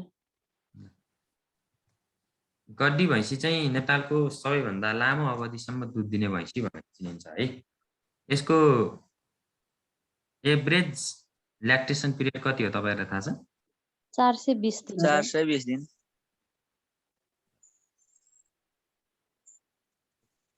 सबैभन्दा लामो अवधिसम्म दुध दिने भैँसी चाहिँ गड्डी है। फ्याट पर्सेन्ट फ्याट पर्सेन्ट यसको नि त्यही 6.5 to 7.5 नै हो सर सबैको 6 to 7%। आज हामीले क्याटल र बफेलोका ब्रिडहरू पढिसक्यौँ है। योभन्दा अगाडिको स्क्रिन देखाइदिनु न एकचोटि। क्याटल र बफेलोका ब्रिडहरू पढिसक्यौँ। क्याटलको ब्रिड नेपाली ब्रिडहरू भन्नु त के पढ्यौँ तपाईँहरूले पढ्नुपर्ने?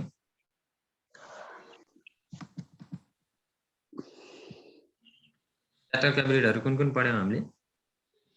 केटल सबै नर्सी, होलिस्टेन, अछामी, सिरी, खैला र चौरी है नेपाली ब्रिडहरू।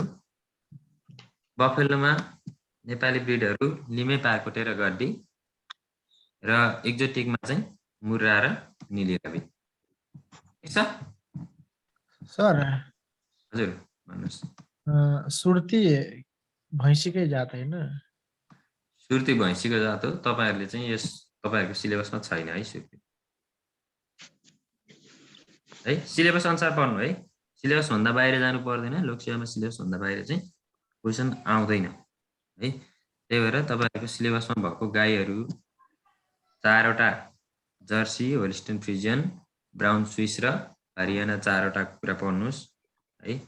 जति याद गर्नुपर्ने तपाईँहरूलाई सोध्न सक्ने खालको क्वेसनहरू याद गर्ने पर्ने क्वेसनहरू यहीँ छ है। यदि तपाईँहरूले टेबल याद गर्नुभयो भने धेरै तपाईँहरूलाई पुग्छ क्या यतिले है। इन्डिजिनियस ब्रिडमा एउटा मात्रै जुरो नभएको गाई नेपाली गाई सर अछामी गाईको पनि दुधो त हुँदैन, ऊ जुरो हुँदैन हुँदैन नि त? अछामी हो। होइन अछामी गाई सबैभन्दा सानो गाई हो। तर यो चाहिँ जुरो भएको हुन्छ। जुरो भएको गाई हो यो चाहिँ। याद गर्नु लुलु मात्रै यो जुरो नभएको गाई। अरू चाहिँ नेपाली गाईहरू सबै चाहिँ तपाईँको है हम्पवाला गाईहरू हुन् है। त्यसरी सम्झिनु। हजुर अछामी गाईको हाइट कति हुन्छ नि? अछामी गाईको एभरेज हाइट 5 फिट। 5 फिट कहाँ हुन्छ र? 9 मुठी।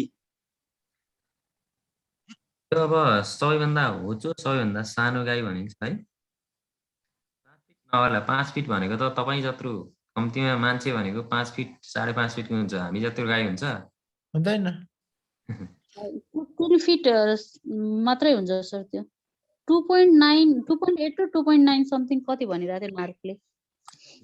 80 र 90 सेन्टिमिटर हाइट हो र? 80 to 90 सेन्टिमिटर। 80 to 90 सेन्टिमिटर हजुर।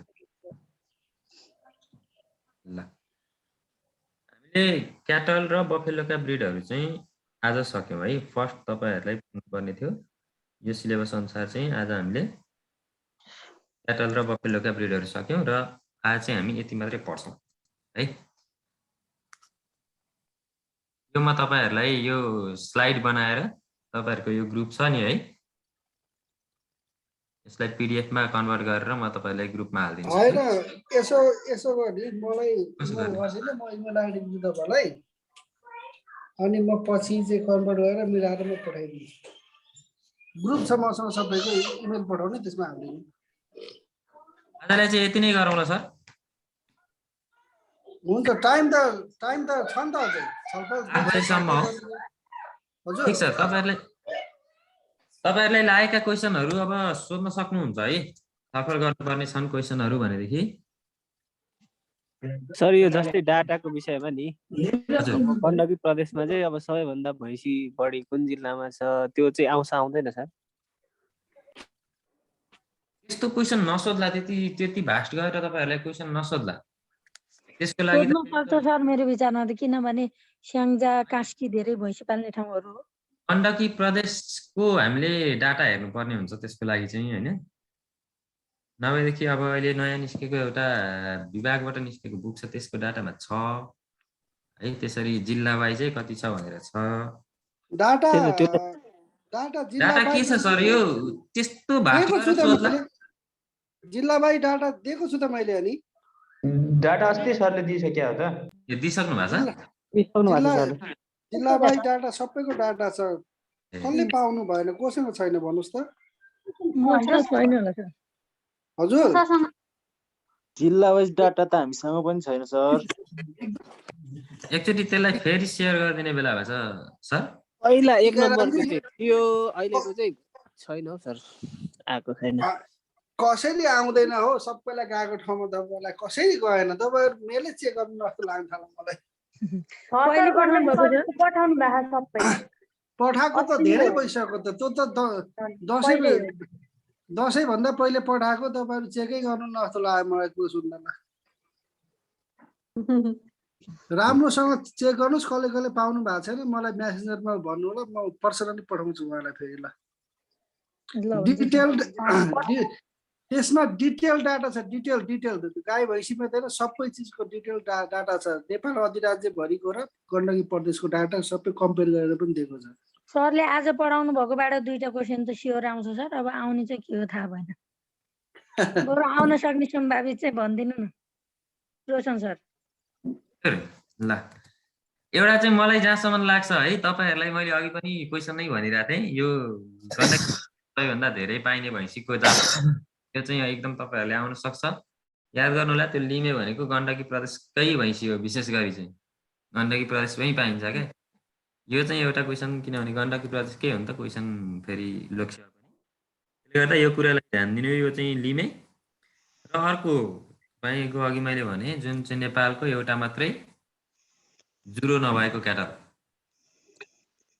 है लुलु पनि गण्डकीमै पाउने भयो नि त गण्डकीबाटै निस्किने भएको कारणले गर्दाखेरि त्यो पक्कै एउटा चाहिँ अलिक सम्भावित क्वेसन छ यसो अरूतिरको क्वेसनहरू चौथो तहको अब त्यही क्वेसनहरू फेरि नदोहोरिएला नि त होइन नयाँ क्वेसन आउनु पर्यो त्यसले गर्दाखेरि यो दुईटा कुरा चाहिँ मलाई जहाँसम्म लाग्छ सोध्नुपर्छ यस्ता कार्यक्रमहरू तर तपाईहरुले अब मैले यहाँ जति पनि यो दिएको छु यो कुराहरू सर एकचोटि हेर्नुभयो भने चाहिँ धेरै क्वेसन चाहिँ यसभित्रैबाट पनि छन् है गण्डकी प्रदेश अनि एउटा के यो कति सेक उचाइमा फिटमा चाहिँ पालिन्छ यो लिमे भैँसी चाहिँ लिमे भैँसी हजुर कति उचाइ लिमे भैँसी भनेको सुन्नु है तपाईहरुलाई भन्दैछु हाम्रो नर्मली 600 फिट 600 मिटरसम्मको उचाइ चाहिँ भनेको यो चुरे क्षेत्र पर्छ 600 देखि भनेको मध्य पहाड बुझ्नुभयो त्यसले गर्दा 600 देखि 1500 सम्म मध्य पहाडतिर पाउने भएको कारणले गर्दाखेरि 600 देखि 1500 मिटरको उचाइसम्म चाहिँ हामीले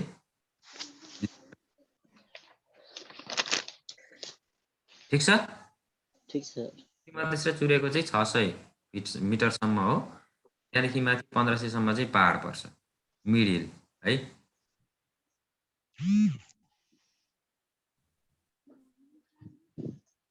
अरु केही छ तपाईहरुले सोध्नै पर्ने कुराहरु चौरी नि सर चौरी कति उचाइमा पाइने चौरी त तपाईहरुको सबैभन्दा हाइटमा पालिने चीज हो नि चौरी त हिमालको जात हो भन्ने हुन्छ यो त है यो चाहिँ विशेष गरी तपाईको यो 9000 देखि 15000 फिट उचाइसम्म चाहिँ चौरी पाल्ने गरिन्छ भन्छ है 9000 फिट देखि 15000 फिटसम्म चाहिँ चौरी हुन्छ अझ त्यो माथि तपाईको यो अघि पनि भने मैले मेल चाहिँ ड्रट पर्पजको लागि पालिन्छ त्यो चाहिँ अझै पनि उचाइमा जान सक्छ भन्छ है चौरी ठीक छ 9000 देखि 15000 फिट भनेको अराउन्ड 3000 मिटर देखि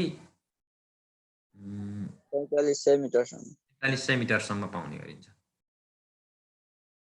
सर एउटा कुरा नि यो जस्तो चौरीको चाहिँ के भनेको छ भन्दाखेरि 2 महिना सम्म दुइदैन नवजात बाछा बाछीलाई छोडिन्छ त्यसपछि मात्र दुइन्छ भनेको छ यो चाहिँ कुन जिल्लातिर लागू हुन्छ कि कहाँ दुन्छन् सर यसरी हैन तपाईले चौरीमा भन्नुभयो चौरी याकमा है त्यो चाहिँ याकमा हो त्यो फलो गर्ने चाहिँ हैन अब मलाई जहाँसम्म लाग्छ अब धेरै उचाइमा यो याक पाउने भएको गएर सायद पाडा बाछा भन्छ होला गाईको भनेपछि बाछाको लागि छोड्ने हो यो है जहाँ पालिन्छ त्यही होला मेरो विचारमा भनेको 3000 भनेपछि त पक्कै यो माथिल्लो सोलुखुम्बु ताप्लेजुङतिरको एरियातिर चाहिँ पक्कै बढी भेट्ने गरिन्छ यो चौरीहरू है सोलुखुम्बुको एरिया। सर यता हामी भएको ठाउँमा पनि पालेको छ कि, र यहाँ चाहिँ के हुन्छ भन्दाखेरि ती बाछाहरूलाई चाहिँ दुध खान केही महिना थोरै थोरै खाना दिएर मारिन्छ, अर्थात् कुनैलाई खानै दिइँदैन, त्यस्तो अवस्थाले पालेको छ। त्यही भएर कहाँ चाहिँ 2 महिना छोडेर पालिँदो रहेछ भनेर नि यो कृषि डायरीमा त्यही कुरा लेखेकोले गर्दाखेरि सोध्नुपर्ने भयो कि। होइन चौरीको विशेष गरी त तपाईँको छोड्नु नै भन्छ, सुरुको दुध चाहिँ कोही लिँदैनन् भन्छ है। होइन अब त्यो त गर्ने ठाउँमा गर्छन्, अब त्यो व्यावसायिक रूपमा गर्ने ठाउँमा चाहिँ पाडा तपाईँको चाहिँ बारीमा कहाँ पाले हो र यो याक? तपाईँको एरिया चाहिँ 5 थरको फालेलुङ हो हजुर। 5 थरमा पालिरहेछन् चौरी? 800 वटा छन् सर यहाँ। त्यो फस्टाउँदो रहेछ त्यस्तो, त्यतिकै चौरी महोत्सवै हुन्छ सर 5 थरमा अनि पालिहाल्छ पाल्नु। हुन त त्यो माथिल्लो एरिया त निकै माथि नै छ नि, हाइटमै होला होइन? 3035 हो सर यहाँको। ठिकै हो त्यसो भए। अरू केही छन्?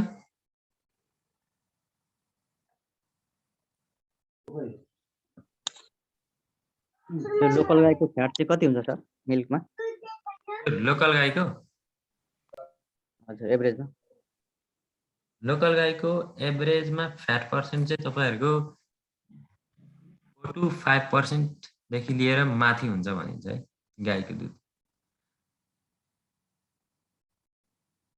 लोकल गाई सबैभन्दा कम फ्याट पर्सेन्ट भएको चाहिँ कुन गाई हो? होलिस्टिन। होलिस्टिन है। सबैभन्दा बढी दुध दिने पनि फेरि त्यही हो। संसारको सबैभन्दा बढी दुध दिने सबैभन्दा कम फ्याट भएको गाई चाहिँ होलिस्टिन।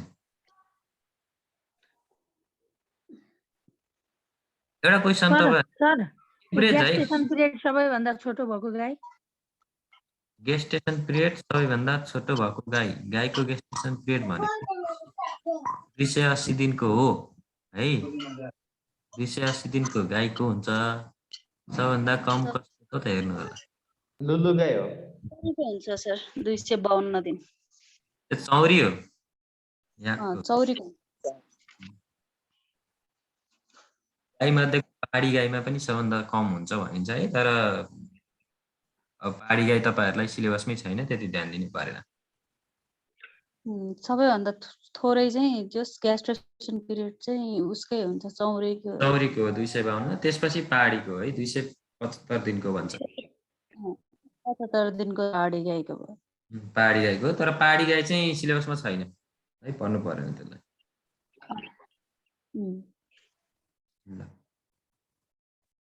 अरू केही क्वेसन? सर यो भैँसीको योगदान कति पर्सेन्ट छ सर? के को?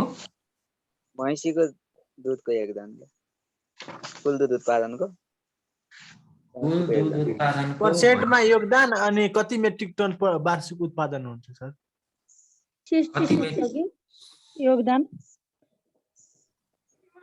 योगदान दुध उत्पादनमा पुरुषोत्तम सर? हजुर यसको के छ डाटा? त्यो योगदान होइन, यसको डाटा छ, मैले पठाएको डाटामा टोटल छ, उहाँले हेर्नु भएको छैन। रिताजी तपाईँले हेर्नु भयो होला पक्कै पनि। 66 होइन भैँसीको नेपालको होलमा चाहिँ 60-40 जस्तो लाग्छ सर मलाई। 60-40 छैन, मैले तपाईँलाई पठाएको डाटा अहिले खोलेर हेर्नु त त्यहाँ कसैले प्रिन्ट गर्नु भएको होला नि त। भैँसीको योगदान 60% हो दुधमा। भैँसीको दुध उत्पादन मासुको तेल त चटबारी सिधामा यति रहेछ त मलाई चाहिन्छ। दामु भैँसीको दुध उत्पादन चाहिँ गाईको भन्दा बढी नै छ है। होइन, मैले पठाएको छु भर्खर अस्ति भर पठाएको छु। म यहाँ कसैले प्रिन्ट गर्नु भएको छ नि हेर्नु त, नभए म यहाँ उसमा हेर्छु। एउटा अर्को क्वेसन है तपाईँहरूलाई। नेपालमा पाइने जङ्गली भैँसी? नेपालमा पाइने जङ्गली भैँसी कुन हो?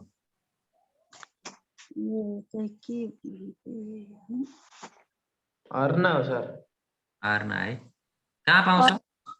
हजुर कहाँ पाउँछ?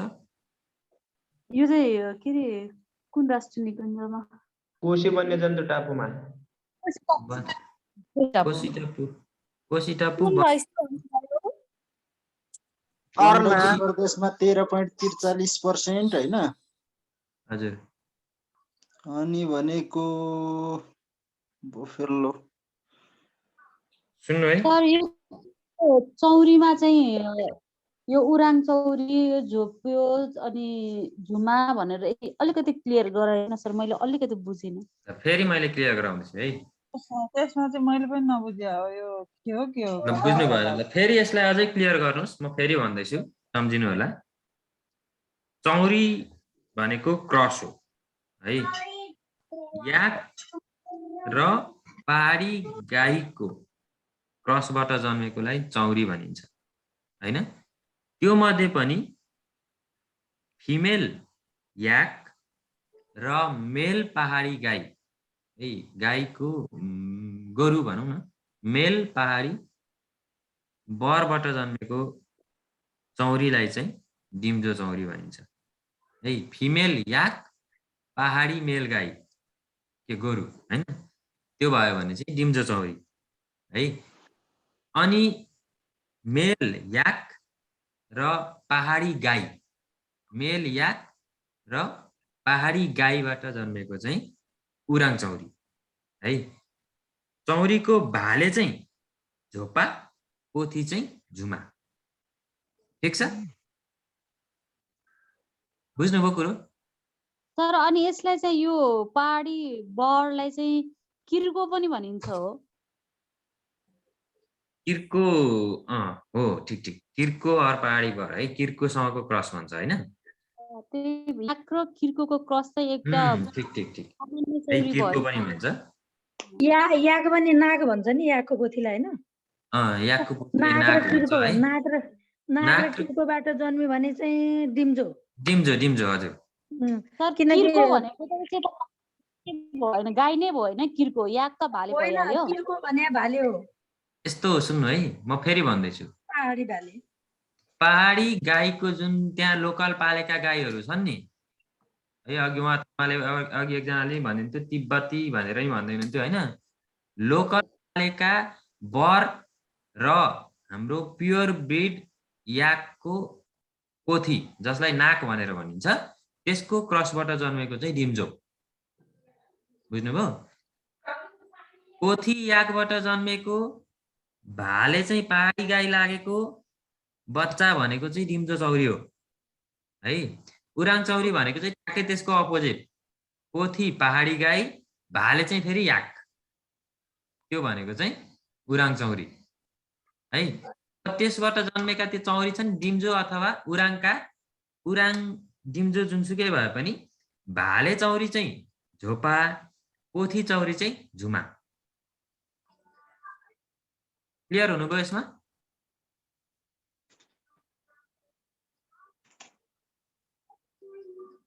क्लियर हुनुभयो? अलिकति क्लियर भयो सर। यो उराङ चौरीको एकचोटि आएको थियो क्या एक्जाममा, चौरी चाहिँ को उन्नत या के हो भनेर त्यसरी सोधेको थियो सर यो उराङ चौरीको। बुझ्नुभयो नि? उराङ चौरी भनेको चाहिँ भाले याक र पोथी को क्रस भनेको चौरी है। चौरी भनेकै क्रस नै हो। त्यो चाहिँ उराङ डिम्जो चाहिँ फेरि पोथी याक र भाले पहाडी गाई। अनि भाले याकको स्टरलाइड हुन्छ भने हैन सर? हो, त्यो जन्मेको चौरी भयो नि, आइदर डिम्जो होस् या उराङ होस् है। त्यो मध्ये भाले चाहिँ झोपा भयो, पोथी चाहिँ झोपा चाहिँ स्टेराइल हुन्छ भनेको। यसरी भन्दा चाहिँ क्लियर हुन्छ जस्तो लाग्छ मलाई। याक र नाग भनेका चाहिँ प्योर ब्रिड हो नि त, याकको याक भाले हो। नागबाट जन्मेको भालेबाट जन्मेको चौरीको चाहिँ हो कि स्टाइल हुने। बुझ्नु पनि भाले नत्र कहाँबाट हुन्छ नत्र स्टाइल हुन्छ भन्ने आयो नि त। नागबाट जन्मेको भाले त स्टाइल हुँदैन नि त, उत्पादन गर्न सक्ने हुन्छ। कुनबाट जन्मेको चाहिँ भन्नुभयो तपाईले? याक र नाकबाट जन्मेको भाले त उसले उत्पादन दिन सक्छ अनि नि त याक बच्चा र नाक त तपाईको चौरी हुँदै होइन नि, त्यो त याकमै परिहाल्यो नि, बुझ्नु भएन कुरो? जतिखेर मात्रै चौरी हुन्छ स्थानीयसँग क्रस, शुद्ध त्यो त जात भयो। प्योर याकैमा परिहाल्यो। त्यही त त्यही भएर त्यो स्थानीयसँग भाले क्रस भएपछि उत्पादन बल्ल दिन चौरी सक्ने हुने भयो हो। नि त। हजुर यसमा याक र भाले पहाडी उत्पादन दिन सक्ने भयो याकै भयो। चौरी चौरी भन्ने बित्तिकै क्रस क्रस भनेर सम्झिनुहोस् क्या। चौरी याक भन्ने बित्तिकै क्रस हो त, स्पेसिस याक हाइब्रिडाइजेसन भएको हो त। शुद्ध याक र नाकबाट क्रस हुने त के याक नै भयो कि नाक नै भयो? हो, शुद्ध याक र नाकबाट जन्मेको त याक नाकै भयो नि, त्यो त शुद्ध भएपछि। पहाडी गाईसँग याकको क्रस भयो भने चाहिँ बल्ल अनि क्रस भयो चौरी। बल्ल चौरी हुने भयो। अब त्यसमा नि क्रस कसरी हुन्छ भन्ने कुराले चाहिँ डिम्जो र उराङ छुट्याउँछ। अब त्यहाँबाट जन्मेको भाले र पोथी कुन चाहिँ हो? भाले हो भने बल्ल झोपा, पोथी हो भने झुमा, त्यसरी हुने भयो क्या। पोथी चाहिँ उन्नत हुन्छ भने अब भाले चाहिँ त्यसमा चाहिँ भाले चाहिँ सबै स्टेराइल क्या, त्यो चौरी जतिका स्टेराइल हुन्छन् भनेर बुझ्नुहोस्। त्यसबाट क्वेसन आएको थियो कि एकचोटि यो गधाको चाहिँ क्रोमोजोम कति हुन्छ होइन? गधा र घोडाको अब ऊ त खच्चड भयो नि गधाको 62, घोडाको 64 हुन्छ भने खच्चरको चाहिँ फेरि यो फेरि स्टेराइल हो, 63 हुन्छ है। अनि यो चाहिँ त्यही भारी बोक्नको लागि प्रयोग भयो हैन? भारी बोक्नको लागि हो। त्यस्तै हो क्या तपाईको चौरी पनि हाम्रो याक र तपाईको स्थानीय गाईसँग क्रस भएपछि मात्रै चौरी हुने हो क्या। यो चाहिँ क्रिस क्रसिङमा पर्ने भयो नि सर, यो चाहिँ क्रसिङमै पर्ने भयो। क्रस नै हो। चौरी भनेको प्योर ब्रिड हुँदै होइन, चौरी भनेको क्रस ब्रिड हो क्या। चौरी त आफैमा क्रस भइहाल्यो। हजुर, याक र त्यहाँको पहाडी गाईहरूको चाहिँ हाइब्रिड भनेको चाहिँ चौरी हो। त्यसरी तर यो घोडा र गधीको क्रसबाट चाहिँ अब भाले खच्चड हुने भयो, त्यो त नपुसक्ने हुने भइहाल्यो होइन? पोथी चाहिँ त्यो चाहिँ प्रोडक्सनको लागि युज नै हुन्छ हैन? त्यसलाई के हुँदैन तपाईको त्यसको चाहिँ क्रोमोजोम नम्बरै अडमा हैन सर, गाईको र गधीको हुँदैन के अरे नि त हैन? त्यो त के छ त्यसको कसरी बुझ्नु भयो थाहा? सुन्नु है, यो म्युल भन्छ हैन? सुन्नु है, म्युल भन्छ। म्युलको क्रोमोजोम नम्बरै 63 हो, जसको अड नम्बर क्रोमोजोम हुन्छ टोटल 2n गर्दाखेरि पनि 63 मात्रै पुग्छ। त्यही भएर यसको चाहिँ प्रोडक्सन हुँदैन। यसको पोथी चाहिँ सामान्य हुन्छ, त्यसको पोथीलाई चाहिँ हिन्नी भन्छ भनेर कता मैले टिपेको थिएँ कि सर, त्यही भएर चाहिँ मैले हजुरलाई सोधेको। होइन सामान्य हुँदैन। तपाईको म्युलको त 63 हुने बित्तिकै कसरी प्रोडक्सन हुन्छ त? हाफ नम्बर क्रोमोजोम त हुँदैन प्रोडक्सन नि है, त्यसरी बुझ्नु पर्यो। 62 हुन्छ गधाको, 64 हुन्छ घोडाको है। यो दुईटाको क्रसबाट निस्किने बित्तिकै 63 हुन्छ क्रोमोजोम नम्बर। प्रोडक्सन हुँदैन यसबाट, खच्चर जातमा पर्यो।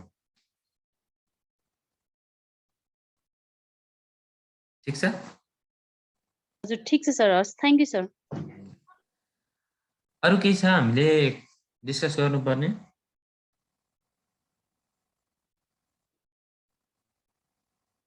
हिन्नीको कुरा गर्नुभएको थियो नि अघि। एकचोटि के हुन्छ भनेदेखि यो हिन्नी र म्युल भन्छ क्या दुईटा है। हिन्नीको चाहिँ हिन्नी र म्युल भन्छ हैन? गधाको भाले र पोथी, भाले चाहिँ ज्याक, पोथी चाहिँ जेन्नी हो है। त्यही भएर त्यो गधा पोथी अनि भाले चाहिँ हर्स भयो भने त्यसलाई चाहिँ हिन्नी भन्ने गरिन्छ है। त्यस्तो हो त्यो चाहिँ। अनि पोथी चाहिँ घोडा अनि भाले चाहिँ गधा भयो भने त्यो चाहिँ म्युल हुन्छ। यिनीहरूको क्रोमोजोम नम्बर 63 हुन्छ, त्यही भएर प्रोडक्सन चाहिँ दिँदैनन् है तिनीहरूले। दुईटैको क्रसबाट हुने त उसै क्रोमोजोम 63 नै हुने भयो नि सर? 63 नै हुन्छ। हजुर, हस्। हिन्नी र म्युल त्यसरी आएको।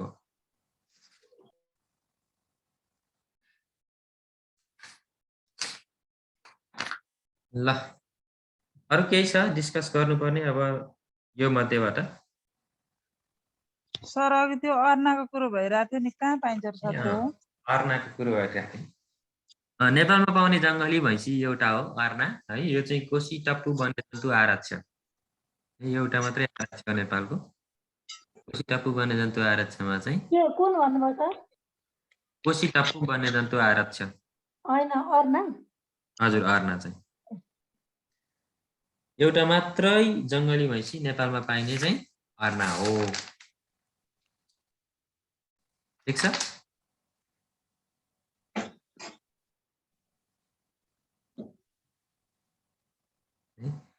अनि हाम्रो अघि नै भनिसके 65 र 35% चाहिँ हाम्रो भैँसीको स्थानीय र उन्नत जात है।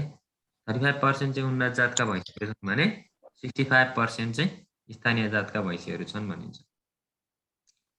भैँसीको वैज्ञानिक नाममा नझुकिनु होला, बुबालस बुबालिस है। अनि अन्तिममा चाहिँ सेकेन्ड नाम जुन इटालिक हुन्छ तिनीहरू चाहिँ आइएस। ठिक छ। सर यो भैँसी के 35% काउरी खाने हो? ए काउरी 35% सुन्नु है, 35% उन्नत जात र 65% चाहिँ स्थानीय जातका भैँसीहरू पालिन्छ। त्यसै गरी गाईमा 12% चाहिँ उन्नत र स्थानीय चाहिँ 88% पालिन्छ भनेर भन्छ है। अघि को साथीले बढेर 16% पुगेछ भन्दै हुनुहुन्थ्यो त स्थानीय। त्यो डाटा तपाईलाई रिसेन्ट डाटा उहाँले पठाइदिनु भयो होला, त्यसलाई पनि ध्यान दिनु। सर भैँसीको त 28 र 72 पढेको थिएँ मैले एउटामा। 28 र 72 होइन है, अहिले 77 78 को डाटा डाटाको यो 77 78 को छ भनेदेखि त्यो डाटामा हेर्नु होला एकचोटि। नत्र भने त 12 र 88 नै हो। 12 र 88 यतापट्टि 65 35। 65 35। अनि अराउन्ड तपाईको 49% नेपालका परिवारले चाहिँ भैँसी पालेका छन् भनेर कतै कतै भेट्नुहुन्छ होला है। त्यसै गरी 77% ले चाहिँ गाई पालेका छन् भनेर भेट्नुहुन्छ होला कतै कतै है। कति पर्सेन्टले भैँसी र सर? 77 गाई, 77% ले गाई भन्छ है। अब बुक अनुसार पनि फरक पर्छ र 49% ले चाहिँ भैँसी पाल्छन् भन्छ।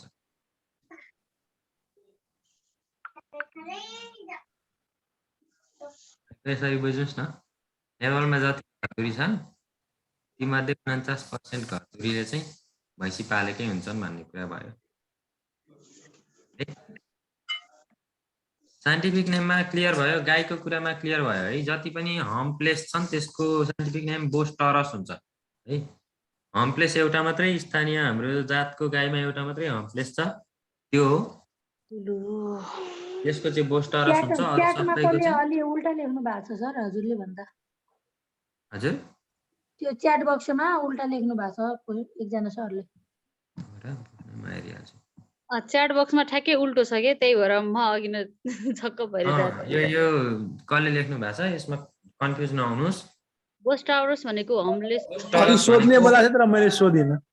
हम प्लेस है, हम प्लेस जसमा जुरो छैन त्यो चाहिँ बोस्ट, जसमा जुरो छ त्यो चाहिँ बोस्ट इन्डिकस हो। जति पनि नेपाली छन् ती सबै बोस्ट इन्डिकसमा पर्छन्। साइन्टिफिक नेम एउटा मात्रै बोस्टरस छ, त्यो चाहिँ लुलु। अछामी हो हैन? होइन होइन, लुलु चाहिँ अछामी होइन, लुलु। लुलु मात्रै बोस्टरस हो, अरु सबै चाहिँ बोस इन्डिकस हो। नेपाली गाई जति त छुट्टै छ। बोस ग्रनिस अथवा पोफागस ग्रनिस भनेर पनि चिन्ने गरिन्छ चौरीलाई। ठिक छ।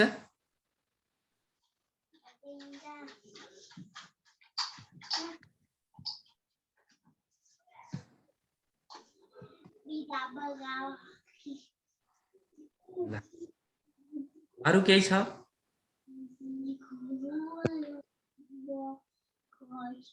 सर एउटा वयस्क बङ्गुरले प्रतिदिन कति लिटर पानी खान्छ? वयस्क बङ्गुरले दिनमा कति लिटर पानी खान्छ? हजुर यस्तो क्वेशन सोधेको थियो अस्ति नम्बर प्रदेशमा। कहाँ सोधेको थियो यस्तो क्वेशन? इग्नोर प्रदेशले सोधेको थियो बाफ्रे। केटा भन्ने होला अब एउटा कुरा के हो भने यो तपाईँको बङ्गुरलाई चाहिँ स्लरी फिड भन्छ है। बङ्गुरको जति पनि दाना त्यो चाहिँ स्लरी हुनुपर्छ, लेदो हुनुपर्छ भन्छ। यसको अब पानी कति भन्ने, कति थियो यसको आन्सर? 15 देखि 20 लिटरको उसमा थियो 15 देखि 20 लिटरमा थियो। हुन्छ होला त्यति त हुनै पर्यो। स्लरी बङ्गुरलाई दिने दाना नै तपाईँको झोलमा दिन्छ भन्छ त। लिटर त पक्कै दिनै हाल्छ। भनेको छ सर भन्नु त्यसलाई चाहिँ लेदो टाइपमा दिनु पर्यो नि त बङ्गुरलाई त भन्छ।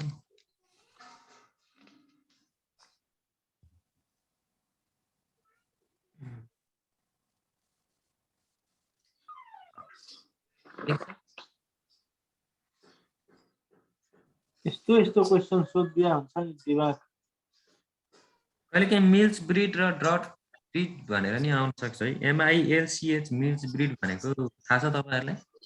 दुध बढी दुध दिने गाईको दुध उत्पादनकै लागि पालिने, दुध उत्पादन मात्रै हुने गाईहरू मिल्स ब्रिडमा। जर्सी होलिस्टेन अनि भैँसीतिर चाहिँ मुर्रा तिनीहरू चाहिँ मिल्स ब्रिडमा परे होइन।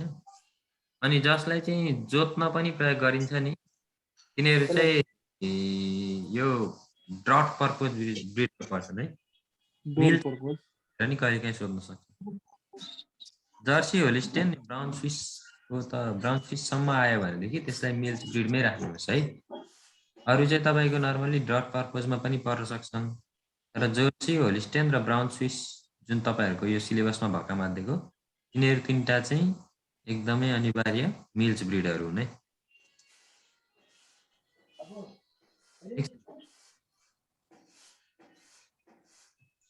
मिल्स ब्रिड भनेको दुधको लागि पालिने, ड्रट पर्पज भनेको चाहिँ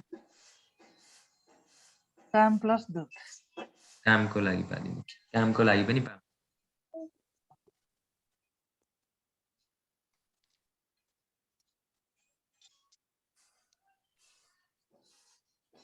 सर नार्कको फुल फर्म के हो? नार्कको full form Nepal agricultural research council. कतिजनाले भन्छ नेपाल एग्रिकल्चर रिसर्च काउन्सिल होइन होइन, नेपाल एग्रिकल्चरल है, एग्रिकल्चरल रिसर्च काउन्सिल। अस्ति यो 1 नम्बर प्रदेशमा झिक्याएको थियो क्या? हजुर सोधेको थियो त्यही भएर। अनि मैले एग्रिकल्चरमा लगाएको थिएँ, एग्रिकल्चरल हो। धेरैको त एग्रिकल्चरमै लागेको थियो होला जहाँसम्म लाग्छ मलाई। एग्रिकल्चरल है, एग्रिकल्चरल रिसर्च काउन्सिल चाहिँ नार्कको फुल फर्म। पहिलेको क्वेसनमा नेसनल र नेपाल भनेर आउँथ्यो। अहिले चाहिँ एग्रिकल्चर र एग्रिकल्चरलमा छुट्याइदिन्छ। त्यही भएर अलिकति एग्रिकल्चरल हो सर? एग्रिकल्चरल हो है। अस्ति सोद्धाखेरि एग्रिकल्चर भन्नुहुन्थ्यो अर्को मिसले। होइन, एग्रिकल्चरल रिसर्च काउन्सिल। अस्ति म्याडमले त्यही भन्नुभएको थियो। हामीले पनि एग्रिकल्चर भनेर पढ्यो अहिलेसम्म त। यो चाहिँ सर क्लियर हुनु पर्यो। एकदम क्लियर हुनुस् तपाईहरु। Nepal agricultural research council. तपाईहरुले नार्कको साइटमा खोलेर हेर्नु त के छ। नेटमा अवेलेबल हुनुहुन्छ। एकचोटि नार्कको साइट सट्ट खोलेर हेर्नुस् त। एग्रिकल्चरल छ है। यसमा कन्फ्युजन सर यो जर्सी गाईको त बोस टारस पर हैन? के को? जर्सीको। जर्सी, होलिस्टेन, ब्राउन स्विस भनेका बोस्टरस, हरियाणा फेरि बोस इन्डिकस। हाम्रो नेपाली गाईमा चाहिँ लुलु मात्रै बोस्टरस, अरु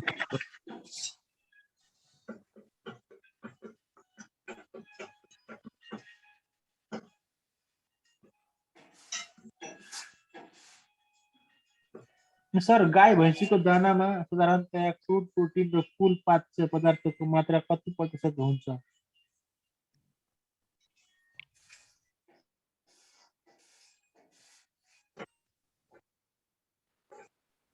हजुर के भन्दै हुनुहुन्थ्यो रे?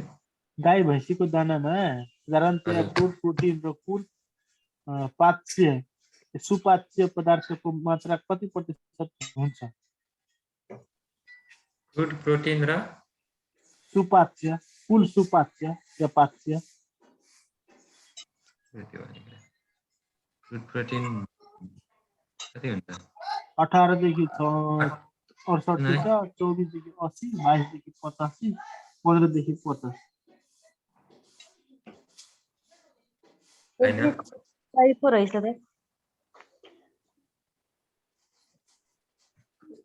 नआएर लाएन यो छोड्दै। क्वेसन चाहिँ के भन्नु अरे? गाई भैँसीको दानामा साधारणतया क्रुड प्रोटिन र कुल पाच्य पदार्थको मात्रा कति प्रतिशत हुन्छ? गाई भैँसीको कन्फ्युज हुने दानामा क्वेसन कन्फ्युज हुने ठाउँै छैन त त्यो के अरे टिडिएन सोधेको हो क्या त्यो ए टिडिएन र टोटल डाइजेस्टेबल न्युट्रिएन्ट्स र क्रुड सिपी हो क्या त्यो सिपी र टोटल डाइजेस्टेबल न्युट्रिएन्ट कति सिपी र हुन्छ? अनि टिडिएन सोधेको हो क्या त्यो डाइजेस्टेबल 22 to 85 हो। 22% चाहिँ तपाईँको क्रुड प्रोटिन होला। डाइजेस्टेबल न्युट्रिएन्ट भनेको 85%।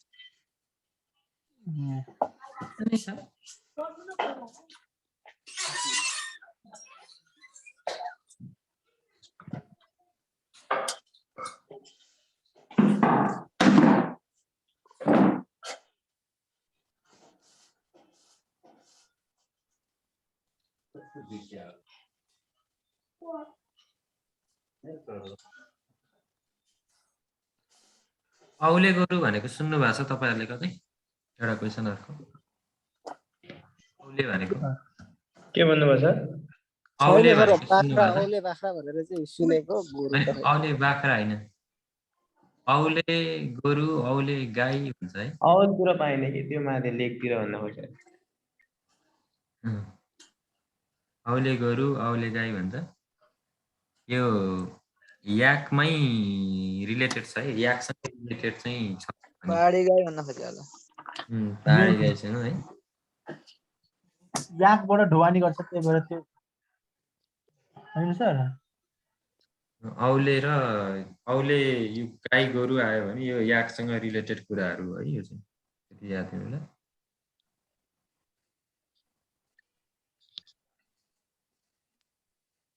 तिनीहरूको क्रसको कुराहरूमा युज हुन्छन् है। औले त बाख्रा पनि हुन्छ नि सर। पहाडी औले होला नि बाख्रा सर हुन्छ। औले भने। पहाडी हजुर के भन्नुभयो? पहाडी के? औले त बाख्रा पनि हुन्छ के? हो त, खरीलाई औले भन्छ त। सर एकचोटि च्याट बक्समा हेर्नु न।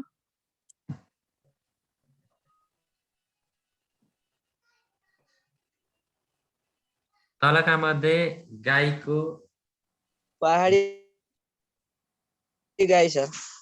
हजुर हजुर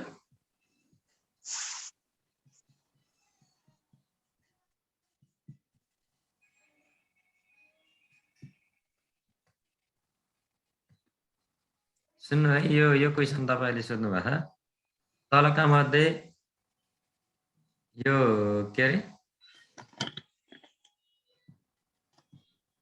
मिल्च ब्रिड कुन हो है? एउटा छ थरपारकर, अर्को छ खिलारी, अर्को छ हलिकर र अर्को चाहिँ नागापुरी।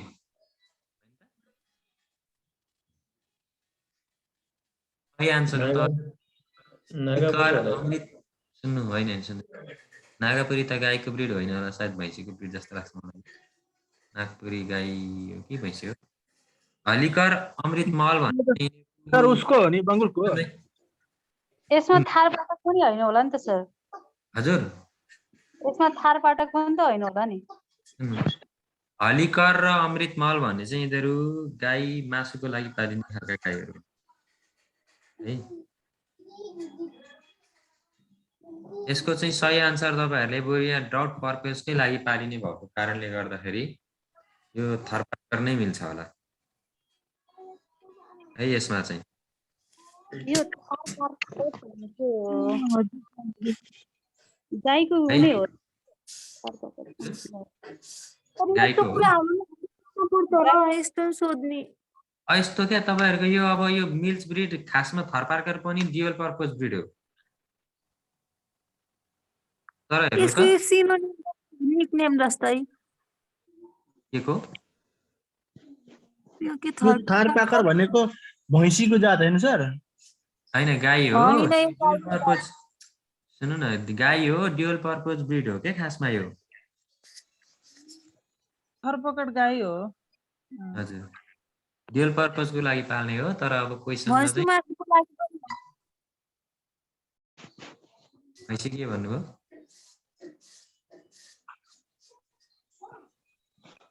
भनेपछि भैँसी मासु र दुध हो मिल्स ब्रिड भनेको चाहिँ तर अब यहाँ अरू अप्सनै छैन क्या यो हलिकर अमृतमल खिलारी यिनीहरू चाहिँ तपाईँको यो मासुको लागि पालिने हुन् क्या यिनीहरू त्यही भएर यहाँ अप्सन सही मिल्न सक्ने एउटै थरपार्कर मात्रै छ ठिक छ थरपार्करै हो सर अरू अप्सनै छैन यहाँ मिल्ने ठिक छ ल आज यति गरौँ भोलि हामीले 2टा टपिक 3टा टपिक भने 10 दिनमा कोर्स सकिन्छ है त गुड नाइट ल गुड नाइट नेपाली पनि लेख्नु पर्यो है सर नेपालीमा बनाउनु नोट हुन्छ हुन्छ हुन्छ म नेपालीमै दिन्छु तपाईहरुलाई तपाई नेपालीमै लेखेर दिन्छु हुन्छ ल हस् ल धन्यवाद ल ल सधैँ धन्यवाद है गुड नाइट सर खानासाना खानु होला अब त साथीहरु केही छ तपाईहरुको त्यो डाटा तपाईहरुलाई मैले पठाएको छु दशैं भन्दा पहिले नै त्यो हेर्नु होला आको छ सर आको छ अनि एआई सम्बन्धी डाटा हिजो अस्ति भर्खर पठाएको छु मैले त्यो पनि हेर्नु होला नयाँ आइराखेको होला नि सर डाटाहरु त अहिले त झन् हजुर डाटाहरु आइराखेको होला नि त अहिलेको त हैन अनि कसैलाई त्यस्तो नपाकै हो अलि चेक गर्नु होला कहिले ड्राफ्ट नगरेर पनि बस्छ कहिले कहाँ गएर बसिरहेको हुन्छ अब छँदै छैन भने चाहिँ मलाई फेरि मेसेन्जरमा मेसेज गर्नु होला म मिलाएर पठाइदिन्छु तपाईहरुको साथीहरुसँग आएको हुँदाखेरि उहाँहरु फरवार्ड गर्दैन भन्न पनि सक्नुहुन्छ तपाईहरु त्यहाँबाट लिन सक्नुहुन्छ है